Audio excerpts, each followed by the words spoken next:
Hello friends, this is Shilpa. Welcome to my channel home science hub. आज की class में हम फिर से करेंगे फूड एंड न्यूट्रिशन की कुछ इंपॉर्टेंट क्वेश्चन। आपके जो भी एग्जाम होते हैं होम साइंस से रिलेटेड, चाहे वो यूजीसी नेट हो, असिस्टेंट प्रोफेसर का हो, जीआईसी का हो, एलटी ग्रेड हो, या फिर टीजीटी पीजीटी हो किसी भी स्टेट का, DSSS बीपीएससी, इन सभी में ये आपके यूजफुल रहेंगे। आप ये मत सोच रहे हैं कि थंबनेल पर मैंने बीपीएससी लिखा है या DSSS भी लिखा है तो बस उन्हीं के उसी एग्जाम के लिए आपके लिए इंपॉर्टेंट है। जितने भी होम साइंस के एग्जाम होते हैं आपको सभी में ये आपके लिए इंपॉर्टेंट रहेंगी। तो देख लेते हैं। क्लास स्टार्ट करने से पहले अगर किसी ने मेरा टेलीग्राम चैनल ज्वाइन नहीं किया है तो आप सर्च कर सकते हैं home science hub by Shilpa Kaushik. आपको मेरा चैनल मिल जाएगा, आप उसको ज्वाइन कर सकते हैं। वहाँ से आपको क्लास रिलेटेड सारी इन्फॉर्मेशन मिल जाएगी। तो देख लेते हैं। आज का फर्स्ट क्वेश्चन है, which enzyme is required for the digestion of fat. वसा के पाचन के लिए कौन सा एंजाइम आवश्यक होता है? फर्स्ट ऑप्शन है रेनिन, सेकंड ऑप्शन है लाइपेज, थर्ड ऑप्शन है अमाइलेज, फोर्थ ऑप्शन है पेप्सिन। बताइए कौन सा ऑप्शन सही है, which option is correct. Fat के डाइजेशन के लिए कौन सा एंजाइम यूजफुल रहता है? कौन सा होता है? लाइपेज, सॉरी, कौन सा एंजाइम यूजफुल रहेगा आपकी वसा के पाचन के लिए? Lipase.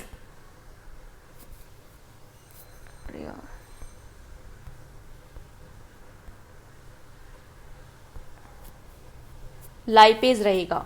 Second option is right option. देख लेते हैं हम लाइपेज क्या होता है। Lipase is an enzyme secreted by the pancreas and works. क्या होता है? लाइपेज एक एंजाइम है जो कहाँ से सिक्रेट होता है? पैनक्रियाज से सिक्रेट होता है। And works to digest fats. And किसके लिए वर्क करता है? फैट को डाइजेस्ट करने के लिए। It breaks down fats into fatty acids. ये क्या करता है? फैट को ब्रेक डाउन करता है किसमें? फैटी एसिड एंड ग्लिसरोल में। where are smaller energy rich which are smaller energy rich molecules, जो क्या है? smaller energy rich molecules हैं that can be easily taken up by the cells, जो क्या होते हैं? कोशिकाओं द्वारा, सेल्स के द्वारा आसानी से लिए जा सकते हैं। हिंदी में देख लेते हैं। लाइपेज एक एंजाइम है जो अग्नाशय द्वारा स्थापित होता है और वसा को पचाने के लिए कार्य करता है। यह वसा को फैटी अम्ल मतलब फैटी एसिड और ग्लिसरोल में तोड़ता है, ब्रेक डाउन करता है, जो छोटे ऊर्जा समृद्ध अणु होते हैं जिन्हें कोशिकाओं द्वारा आसानी से लिया जा सकता है। अब देख लेते हैं रेनिन क्या होता है। रेनिन क्या है? ये भी एक एंजाइम है that helps control your blood pressure. जो क्या करता है? आपकी जो ब्लड प्रेशर होता है उसको कंट्रोल करता है, मेंटेन हेल्दी लेवल्स, और उसका जो होता है लेवल को मेंटेन करता है। सोडियम किसकी? सोडियम एंड पोटेशियम का जो लेवल होता है उसको मेंटेन करता है इन योर बॉडी, आपकी बॉडी में। Made by special cells of your kidney renin is released into your blood stream when your blood pressure drop to low. क्या होता है इसमें? यह आपकी जो किडनी में, विशेष रूप से किडनी में कोशिकाओं द्वारा निर्मित रेनिन आपके रक्त प्रवाह में तब छोड़ा जाता है जब आपका रक्तचाप बहुत कम हो जाता है। एक बार देख लेते हैं हिंदी में। रेनिन क्या है? एक एंजाइम है जो आपके रक्तचाप को नियंत्रित करने और आपके शरीर में सोडियम पोटेशियम को के स्वस्थ स्तर को बनाए रखने में मदद करता है। यह आपके गुर्दे मतलब किडनी में विशेष कोशिकाओं द्वारा क्या होता है? विशेष सेल्स द्वारा निर्मित होता है। रेनिन आपके रक्त प्रवाह मतलब जो ब्लड स्ट्रीम होता है, ब्लड प्रेशर होता है, तब छोड़ा जाता है जब आपका रक्तचाप बहुत कम हो जाता है। जब ब्लड प्रेशर बहुत कम हो जाता है तब ये ब्लड स्ट्रीम में रिलीज होता है। देख लेते हैं नेक्स्ट। पेप्सिन क्या होता है? Pepsin is an peptidase. क्या है? ये एक एंडोपेप्टिडेज है दैट ब्रेक्स डाउन प्रोटीन। क्या करता है? प्रोटीन को ब्रेक्स डाउन करता है इनटू स्मॉलर पेप्टाइड्स जो and amino acids.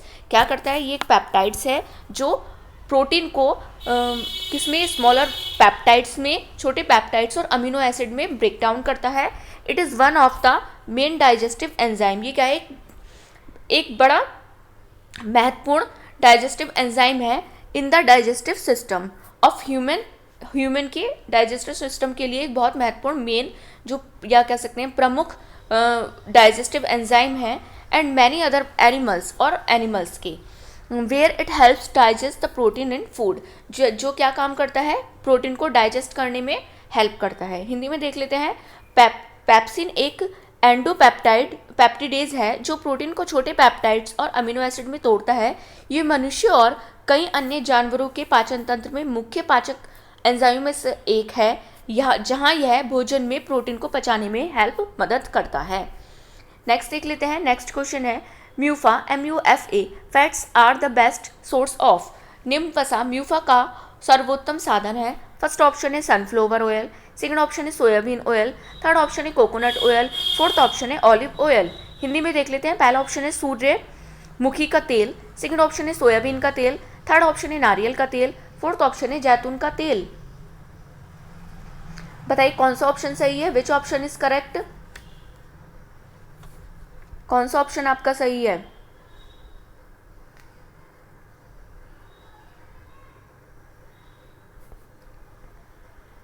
Which option is correct. किसमें पाया जाता है MUFA? Fats are the best source of, किसका बेस्ट सोर्स है? ऑलिव ऑयल का, जैतून के तेल का। Fourth option is right option. देख लेते हैं आप म्यूफा क्या होता है। म्यूफा की फुल फॉर्म होती है मोनो अनसैचुरेटेड फैटी एसिड। क्या होती है? Mono unsaturated fatty acid. Mono unsaturated fatty acids are one of the healthy type of fat. ये क्या है? एक हेल्दी फैट है।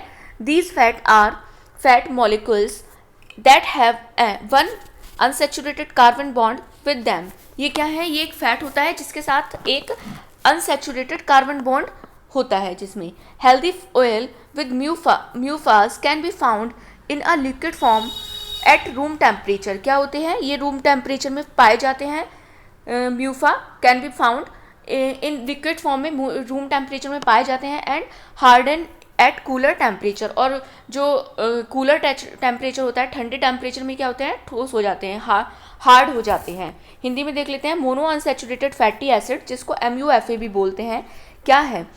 मोनो अनसैचुरेटेड फैटी एसिड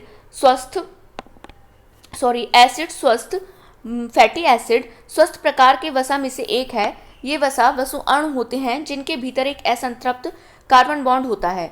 म्यूफा युक्त स्वस्थ तेल कमरे के तापमान पर लिक्विड रूप में पाए जाते हैं। मतलब रूम टेम्परेचर पे तो ये लिक्विड फॉर्म में पाए जाते हैं, और ठंडी टेम्परेचर पर, कूल टेम्परेचर पर ये सख्त हो जाते हैं, हार्ड हो जाते हैं। नेक्स्ट देख लेते हैं। नेक्स्ट क्वेश्चन है थर्ड आपका। Due to heat substances get coagulated. ताप से पदार्थ कोगुलेट हो जाते हैं। फर्स्ट ऑप्शन है कार्बोहाइड्रेट्स,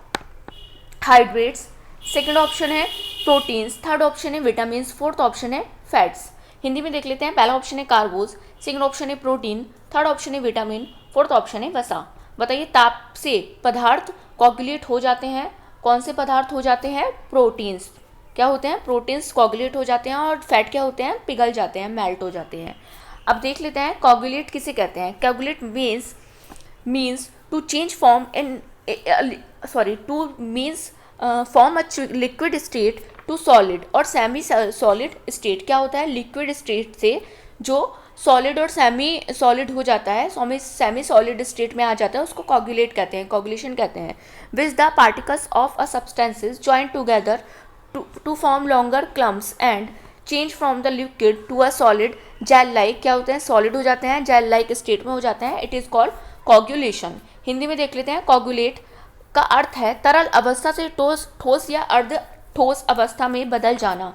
जब किसी पदार्थ के कण आपस में जुड़कर बड़े समूह बना लेते हैं और तरल से ठोस या जेल जैसी अवस्था में बदल जाते हैं, तो उसको कोगुलेशन कहते हैं। नेक्स्ट देख लेते हैं। नेक्स्ट क्वेश्चन है which of the following oxidation gives the highest amount of energy पर ग्राम। निम्न में से किसमें ऑक्सीडेशन से सर्वाधिक ऊर्जा ग्राम प्राप्त होती है? फर्स्ट ऑप्शन है फैट, सेकंड ऑप्शन है प्रोटीन, थर्ड ऑप्शन है ग्लूकोज, फोर्थ ऑप्शन है ग्लाइकोजन। हिंदी में देख लेते हैं। पहला ऑप्शन है वसा, सेकंड ऑप्शन है प्रोटीन, थर्ड ऑप्शन है ग्लूकोज, फोर्थ ऑप्शन है ग्लाइकोजन। बताइए कौन सा ऑप्शन सही है, विच ऑप्शन इज करेक्ट। निम्न में से किसके ऑक्सीडेशन से सर्वाधिक ऊर्जा प्रति ग्राम पर ग्राम प्राप्त होती है? किसके ऑक्सीडेशन से? फैट के ऑक्सीडेशन से। First option is right option. देख लेते हैं ऑक्सीडेशन क्या होता है। Oxidation means the reaction of substances with oxygen producing energy. क्या होता है? जिसमें ऑक्सीजन के साथ प्रतिक्रिया करना क्या कहलाता है? ऑक्सीडेशन कहलाता है। In organism this process in organism, जीवों में, मतलब जीवों में दिस प्रोसेस, यह process occurs by breaking down food molecules, क्या होता है, फूड मॉलिक्यूल्स को क्या होता है, ब्रेक डाउन करता है, किसमें, such as fats, carbohydrate and protein में। मॉलिक्यूल्स कौन कौन से हैं, जैसे फैट, कार्बोहाइड्रेट, प्रोटीन को टू ऑब्टेन एनर्जी क्या करता है, जीवों में, ऑर्गेनिज्म में क्या करता है, जो इसको मॉलिक्यूल्स को, जैसे फैट, कार्बोहाइड्रेट और प्रोटीन को क्या करता है, ब्रेक डाउन करता है, क्यों, एनर्जी को ऑब्टेन करने के लिए। The oxidation of fat provides the most energy पर ग्राम, जो फैट का ऑक्सीडेशन होता है उससे सबसे अधिक ऊर्जा प्राप्त होती है। हिंदी में देख लेते हैं। ऑक्सीडेशन का मतलब है किसी पदार्थ का ऑक्सीजन के साथ प्रतिक्रिया करना जिससे ऊर्जा उत्पन्न होती है। जीवों में यह प्रक्रिया भोजन के अणुओं जैसे वसा, कार्बोहाइड्रेट, प्रोटीन को तोड़कर ऊर्जा प्राप्त करने के लिए होती है। वसा का ऑक्सीजन सबसे अधिक ऊर्जा प्रति ग्राम प्रदान करता है। नेक्स्ट देख लेते हैं। नेक्स्ट क्वेश्चन है, vegetable oils are good source, वनस्पति के तेल अच्छे स्रोत होते हैं। फर्स्ट ऑप्शन है mono unsaturated fatty acids, second option है poly unsaturated fatty acids, third option है non essential fatty acids, fourth option है mono and poly unsaturated fatty acids. Hindi में देख लेते हैं। पहला ऑप्शन है मोनो असंतृप्त वसीय अम्लों के, सेकंड ऑप्शन है पॉली असंतृप्त वसीय अम्लों के, थर्ड ऑप्शन है अनावश्यक वसीय अम्लों के, फोर्थ ऑप्शन है मोनो एवं पॉली असंतृप्त वसीय अम्लों के। बताइए कौन सा ऑप्शन सही है, which option is correct. Vegetable oil किसके अच्छे सोर्स होते हैं, किस चीज़ के अच्छे सोर्स होते हैं, किसके होते हैं, पॉली अनसैचुरेटेड फैटी एसिड के, किसके होते हैं, पॉली अनसैचुरेटेड फैटी एसिड्स के। देख लेते हैं पॉली अनसैचुरेटेड फैटी एसिड क्या होता है। Poly also called poly unsaturated, एक minute, also called poly unsaturated fatty acids और प्यूफा, इसको प्यूफा भी, PUFA भी बोला जाता है। आर गुड फैट्स, ये क्या है, गुड फैट्स होते हैं। They are a type of fat that is good for your health heart, क्या होते हैं, ये हमारी हेल्थ हार्ट की हेल्थ के लिए अच्छे होते हैं। Including PUFA foods like olive and canola oil is your diet in your diet can reduce your risk of developing health problems, your body can't take this type of fat. Hindi में देख लेते हैं। Poly unsaturated वसा, जिसे poly unsaturated fatty acids भी या PUFA भी कहा जाता है, अच्छे वसा होते हैं। ये वसा एक प्रकार के आपके हृदय स्वास्थ्य के लिए अच्छा होता है। आपके आहार में जैतून और कैनोला तेल में प्यूफा खाद्य पदार्थों को शामिल करने से स्वस्थ स्वास्थ्य समस्याओं के विकास में जोखिम कम हो किया जा सकता है। आपका शरीर इस प्रकार की वसा को नहीं बना सकता है। ये क्या होता है, हमारा बॉडी इसको नहीं बना पाता है। नेक्स्ट देख लेते हैं। नेक्स्ट क्वेश्चन है, फैट इज सॉल्युबल इन, वसा अघुलनशील होता है। फर्स्ट ऑप्शन है इन इथर, सेकंड ऑप्शन है इन वाटर, थर्ड ऑप्शन है इन कार्बन टेट्राक्लोराइड, फोर्थ ऑप्शन है इन क्लोराइड। हिंदी में देख लेते हैं। पहला ऑप्शन है इथर में, सेकंड ऑप्शन है पानी में, थर्ड ऑप्शन है कार्बन टेट्राक्लोराइड में, फोर्थ ऑप्शन है क्लोराइड में। बताइए कौन सा ऑप्शन सही है। बचा किसमें, वसा किसमें, फैट किसमें इनसॉल्युबल होता है, किसमें होता है, वाटर में, पानी में। Second option is right option. Next देख लेते हैं। नेक्स्ट क्वेश्चन है, absorption of calcium for the duodenum occurs by diffusion, duodenum के कैल्शियम से कैल्शियम के अवशोषण द्वारा, प्रसार द्वारा प्राप्त होता है। फर्स्ट ऑप्शन है विटामिन ए, सेकंड ऑप्शन है विटामिन बी, थर्ड ऑप्शन है विटामिन सी, फोर्थ ऑप्शन है विटामिन डी। बताइए किस ड्यूडिनम से कैल्शियम के अवशोषण का प्रसार किसके द्वारा होता है, किसके द्वारा होता है, विटामिन डी के द्वारा। Fourth option is right option. Next देख लेते हैं। नेक्स्ट क्वेश्चन है, which of the following foods is rich in vitamin A, निम्नलिखित में से किस भोजन में विटामिन ए बहुतायत से पाया जाता है। फर्स्ट ऑप्शन है कैरेट, सेकंड ऑप्शन है गुआवा, थर्ड ऑप्शन है करोंदा, फोर्थ ऑप्शन है नन ऑफ दीज। हिंदी में देख लेते हैं। पहला ऑप्शन है गाजर, सेकंड ऑप्शन है अमरूद, थर्ड ऑप्शन है करोंदा, फोर्थ ऑप्शन है इनमें से कोई नहीं। बताइए विटामिन ए इसमें से किसमें सबसे ज़्यादा पाया जाता है, किसका गुड सोर्स है, कैरेट का, गाजर का। First option is right option. Next देख लेते हैं। नेक्स्ट क्वेश्चन है, the deficiency of which vitamin results in the development of osteoporosis in an adult, कौन से विटामिन की कमी से किसी वयस्क व्यक्ति में ऑस्टियोपोरोसिस में विकास के परिणाम स्वरूप होती है? फर्स्ट ऑप्शन है विटामिन ए, सेकंड ऑप्शन है विटामिन बी, थर्ड ऑप्शन है विटामिन सी, फोर्थ ऑप्शन है विटामिन के। बताइए किस विटामिन की कमी से वयस्क व्यक्ति में ऑस्टियोपोरोसिस होता है? अडल्ट्स में किसके कारण होता है? किसके कारण होता है? इसमें ऑप्शन गलत है, यहाँ आप डी कर लीजिएगा। किसके कारण होता है? विटामिन डी के कारण। Second option is right option. Next देख लेते हैं। नेक्स्ट क्वेश्चन है osteoporosis, a condition in which bones become weak and brittle. क्या होती है? कैसी कंडीशन है जिसमें बोन्स क्या हो जाती हैं? ब्रिटल हो जाती हैं, भंगुर मतलब खोखली हो जाती हैं और वीक हो जाती हैं। The body constantly observed and replace bone tissue.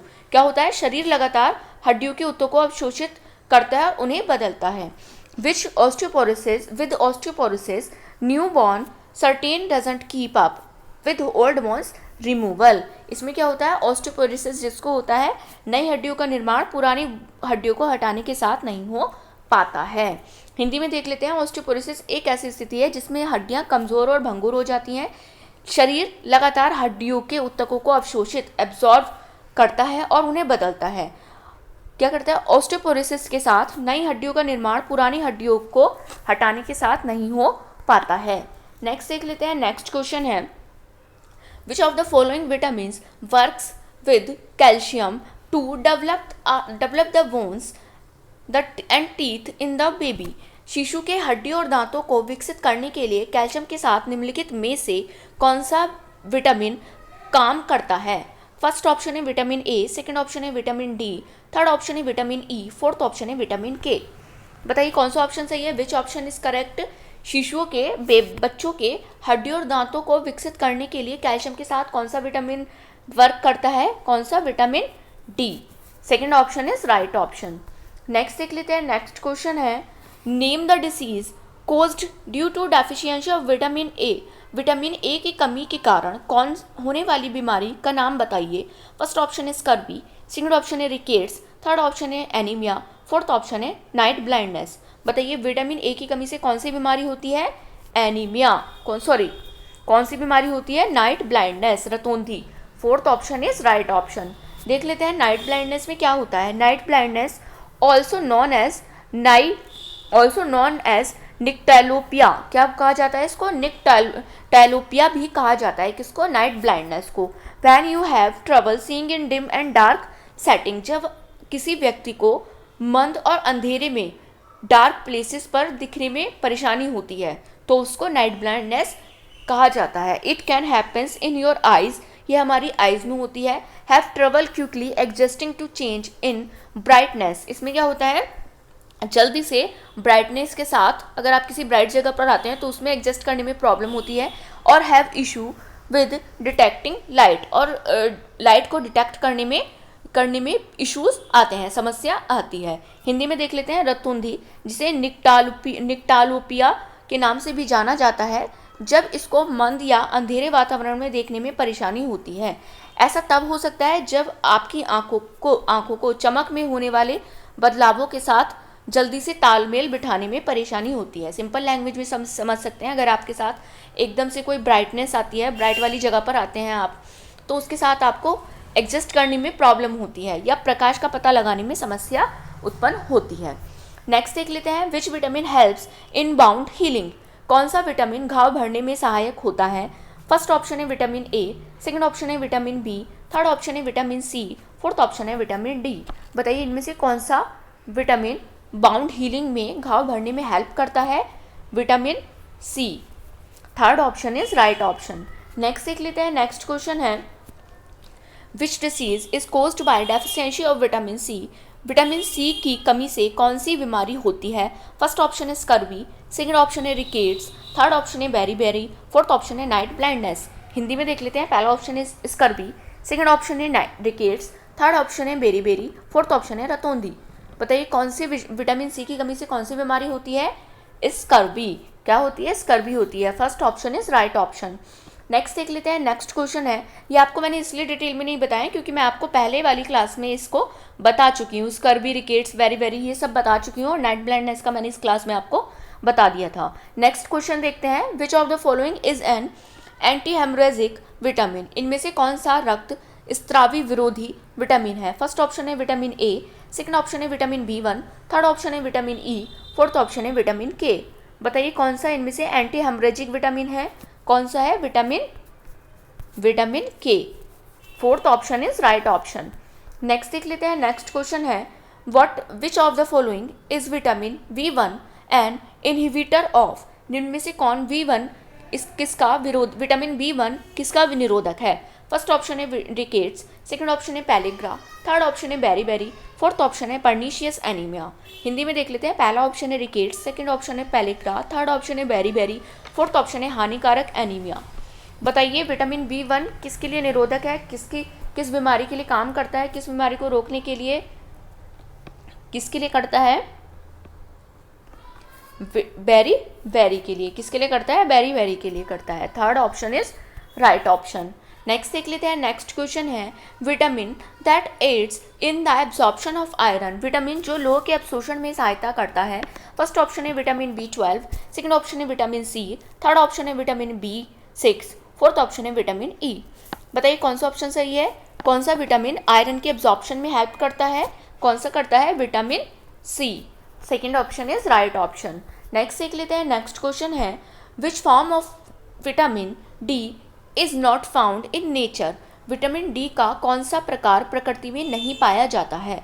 First option है विटामिन डी3, सेकंड ऑप्शन है डी2, थर्ड ऑप्शन है डी, फोर्थ ऑप्शन है डी4। बताइए इनमें से कौन सा विटामिन की ये टाइप्स हैं, विटामिन की फॉर्म्स हैं, नेचर में नहीं पाया जाता है, कौन सा नहीं पाया जाता है, विटामिन डी4 नहीं पाया जाता है। देख लेते हैं विटामिन डी3 किसे बोलते हैं, इसको कैल्सीफेरोल भी कहा जाता है, किसको, विटामिन डी3 को। Is in a class of medication cold vitamin D analogous, क्या है ये, एनालोगस, विटामिन डी एनालोगस नामक दवाओं के वर्ग में आता है। Call calciferol is needed by the body for healthy bones, muscles and nerves, ये किसके लिए नीड होता है, इसके लिए क्यों आवश्यकता होती है, हेल्दी बोन्स के लिए, मसल्स के लिए, नर्व्स के लिए। And to support the immune system, और किसको सपोर्ट करने के लिए, इम्यून सिस्टम को सपोर्ट करने के लिए विटामिन डी3 की नीड होती है। It works by helping the body to use more of the calcium found in food and supplements, और इसकी क्यों आवश्यकता होती है, क्यों यह किस चीज़ में हेल्प करता है, यह शरीर को, बॉडी में या हमारे बॉडी में जो हम फूड को कंज्यूम करते हैं, सप्लीमेंट्स लेते हैं, उसमें पाए जाने वाले कैल्शियम का अधिक उपयोग करने में, अधिक यूज़ करने में हेल्प करता है। हिंदी में देख लेते हैं, कॉलेकैल्सीफेरोल जिसको विटामिन डी3 भी कहा जाता है, विटामिन डी एनालोगस नामक दवाएं वर्ग में आता है। स्वस्थ हड्डियों, मांसपेशियों, नसों और प्रतिरक्षा प्रणाली को सहारा देने के लिए कैल्सीफेरोल की आवश्यकता होती है। यह शरीर को खाद्य पदार्थों या सप्लीमेंट में पाए जाने वाले कैल्शियम का अधिक प्रयोग करने में हेल्प करता है। नेक्स्ट देख लेते हैं, डी2 किसे बोलते हैं, डी2 बोलते हैं एर्गो कैल्सीफेरोल, क्या कहा जाता है, एर्गी कैल्सोफेरोल किसको कहा जाता है, डी2 को कहा जाता है। Is a form of vitamin D, ये किसका फॉर्म है, किसका रूप है, विटामिन डी का रूप है। It's use to treat vitamin D deficiency, इसके किसको ट्रीट करने में, किसको सही करने में यूज़ किया जाता है, विटामिन डी की डेफिशिएंसी को, लो विटामिन डी लेवल्स को ट्रीटमेंट करने में यूज़ किया जाता है, including in various medical condition such as hypoparathyroidism, low parathyroid hormone and rickets को सही करने में इसकी यूज़ किया जाता है। हिंदी में देख लेते हैं, vitamin D two ergocalciferol vitamin D का एक रूप है। इसका उपयोग विटामिन डी की कमी, कम विटामिन डी स्तर के इलाज के लिए किया जाता है, जिसमें विभिन्न चिकित्सा स्थितियां जैसे हाइपोपैराथायरोडिज्म, कम पैराथायरोडिज्म हार्मोन और रिकेट्स शामिल होती हैं। नेक्स्ट देख लेते हैं, नेक्स्ट क्वेश्चन है, the disease cold pellagra is caused by the deficiency of which, pellagra नामक रोग किसकी कमी से होता है। फर्स्ट ऑप्शन है राइबोफ्लेविन, सेकंड ऑप्शन है फॉलिक एसिड, थर्ड ऑप्शन है नियासिन, फोर्थ ऑप्शन है कैल्शियम। हिंदी में देख लेते हैं, पहला ऑप्शन है राइबोफ्लेविन, सेकंड ऑप्शन है फॉलिक एसिड, थर्ड ऑप्शन है नियासिन, फोर्थ ऑप्शन है कैल्शियम। बताइए कौन सा ऑप्शन सही है, which option is correct. Pellagra नामक रोग किसकी कमी को दूर करने के लिए किया जाता है, किसकी कमी से दूर होता है पैलेग्रा नामक रोग, नियासिन की कमी से। Third option is right option. देख लेते हैं पेलिग्रा किसे कहा जाता है। Pellagra is a type of disease caused by low level of niacin. किसकी कमी के कारण होता है? Low level of niacin. Niacin की लेवल जब कम हो जाता है तब पेलिग्रा होता है। Also known as vitamin B3। इसको किस नाम से भी जाना जाता है? नियासिन को विटामिन B3 के नाम से भी जाना जाता है। It is characterized by dementia, diarrhoea and dermatitis. इसको डिमेंशिया, डायरिया एंड डर्मेटाइटिस के रूप में जाना जाता है। And also known as 3Ds। इसको 3D के नाम से भी जाना जाता है। हिंदी में देख लेते हैं। पेलिग्रा एक प्रकार का रोग है जो नियासिन के निम्न स्तर के कारण होता है, जिसे विटामिन B3 के रूप में भी जाना जाता है। यह मनोभ्रंश, दस्त, जल्द की सूजन द्वारा पहचाना जाता है। इसे D3 के रूप में भी जाना जाता है। D3 क्यों कहा जाता है? क्योंकि इसकी स्टेजेस होती हैं कौन कौन सी? Dementia, diarrhoea and dermatitis. इसको इसलिए D3 के नाम से जाना जाता है और कभी कभी इसमें D4 भी इसको कहा जाता है। क्यों? लास्ट में इसमें डेथ को इंक्लूड किया जाता है, तब ये D4 के नाम से जाना जाता है। नेक्स्ट देख लेते हैं। FMN and FAD are the enzymes which are obtained. FMN and FAD ऐसे कोएंजाइम हैं जो प्राप्त होते हैं। फर्स्ट ऑप्शन है फ्रॉम राइबोफ्लेविन, सेकंड ऑप्शन है फ्रॉम थायमिन, थर्ड ऑप्शन है फ्रॉम पायरोडॉक्सिन, फोर्थ ऑप्शन है फ्रॉम नियासिन। हिंदी में देख लेते हैं। पहला ऑप्शन है राइबोफ्लेविन से, सेकंड ऑप्शन है थायमिन से, थर्ड ऑप्शन है पायरोडॉक्सिन से, फोर्थ ऑप्शन है नियासिन से। बताइए कौन सा ऑप्शन सही है? FMN एंड FAD क्या है? कोएंजाइम है जो किससे प्राप्त होते हैं? जो राइबोफ्लेविन से प्राप्त होते हैं। First option is right option. अब देख लेते हैं FMN क्या होता है। The full form of FMN is flavin mononucleotide. क्या होती है? फ्लेविन मोनोन्यूक्लियोटाइड होती है। FMN is derived from riboflavin. किससे ड्राइव होता है? राइबोफ्लेविन से ड्राइव होता है। Which is also known as vitamin B2। जो विटामिन B, राइबोफ्लेविन को किस नाम से जाना जाता है? विटामिन B2 के नाम से भी जाना जाता है। Vitamin B2 facilitates cellular energy production, जो सेल्यूलर एनर्जी के प्रोडक्शन में को फैसिलिटेट करने में, सुविधाजनक बनाने में हेल्प करता है। हिंदी में देख लेते हैं। FMN का पूरा नाम फ्लेविन मोनोन्यूक्लियोटाइड है। FMN राइबोफ्लेविन से निर्मित होता है, जिसे विटामिन B2 भी कहा जाता है। विटामिन B2 सेल्यूलर ऊर्जा उत्पादन को सुविधाजनक बनाता है। नेक्स्ट देख लेते हैं। नेक्स्ट है FAD क्या होता है? इसकी फुल फॉर्म क्या होती है? Flavin adenine dinucleotide. क्या होती है? Flavin adenine dinucleotide. इसकी फुल फॉर्म होती है किसकी? FAD की। इज अ को फैक्टर फॉर साइटोक्रोम B5 रिड्यूटेज। किसका को फैक्टर है ये? Cytochrome B5 reductase. किसका? रिडक्टेज का क्या है ये? को फैक्टर है। The enzyme that maintains haemoglobin in its function reduces stage. ये क्या करता है? हीमोग्लोबिन के फंक्शन को मेंटेन करने के लिए हेल्प करता है। And for glutathione reductase. And क्या करता है? ग्लूटाथियोन रिडक्टेज में के लिए भी उसके फंक्शन को भी मेंटेन करने में हेल्प करता है। And enzyme that also protects erythrocytes from oxidative damage. और किस में हेल्प करता है? इरिथ्रोसाइट्स को ऑक्सीडेटिव क्षति से भी बचाने में हेल्प करता है। हिंदी में देख लेते हैं। Flavin adenine dinucleotide. इसकी फुल फॉर्म किसकी है? ये FAD की फुल फॉर्म है। साइटोक्रोम B5 रिकेट्स के लिए एक सहकारक है। वह एंजाइम जो हीमोग्लोबिन को उसकी कार्यात्मक कम अवस्था में बनाए रखता है। और ग्लूटाथियोन रिडक्टेज के लिए एक एंजाइम है जो एरिथ्रोसाइट्स को ऑक्सीडेटिव क्षति से बचाता है। नेक्स्ट देख लेते हैं। नेक्स्ट क्वेश्चन है। The vitamin which is most easily destroyed in. Vitamin जो सबसे आसानी से नष्ट हो जाता है। फर्स्ट ऑप्शन है विटामिन C, सेकंड ऑप्शन है विटामिन A, थर्ड ऑप्शन है विटामिन E, फोर्थ ऑप्शन है विटामिन K। बताइए इनमें से कौन सा विटामिन आसानी से नष्ट हो जाता है? कौन सा ऑप्शन सही है? Which option is correct? कौन सा हो जाता है? विटामिन C आसानी से नष्ट हो जाता है। First option is right option. Next देख लेते हैं, नेक्स्ट क्वेश्चन है which of the following helps in the absorption of nutrients. निम्नलिखित में से कौन सा पोषक तत्व के अपशोषण में सहायता करता है। फर्स्ट ऑप्शन है विटामिन ए, सेकंड ऑप्शन है विटामिन सी, थर्ड ऑप्शन है फॉलिक एसिड, फोर्थ ऑप्शन है अमोनिया एसिड। हिंदी में देख लेते हैं, पहला ऑप्शन है विटामिन ए, सेकंड ऑप्शन है विटामिन सी, थर्ड ऑप्शन है फॉलिक एसिड, फोर्थ ऑप्शन है अमोनिया अम्ल। बताइए कौन सा किसके पोषक तत्व के अवशोषण में हेल्प करता है, एब्जॉर्प्शन में, किसके न्यूट्रिएंट्स के एब्जॉर्प्शन में हेल्प करता है। कौन करता है? Vitamin C. कौन करता है? विटामिन सी क्या करता है? न्यूट्रिएंट्स के एब्जॉर्प्शन में हेल्प करता है। Second option is right option.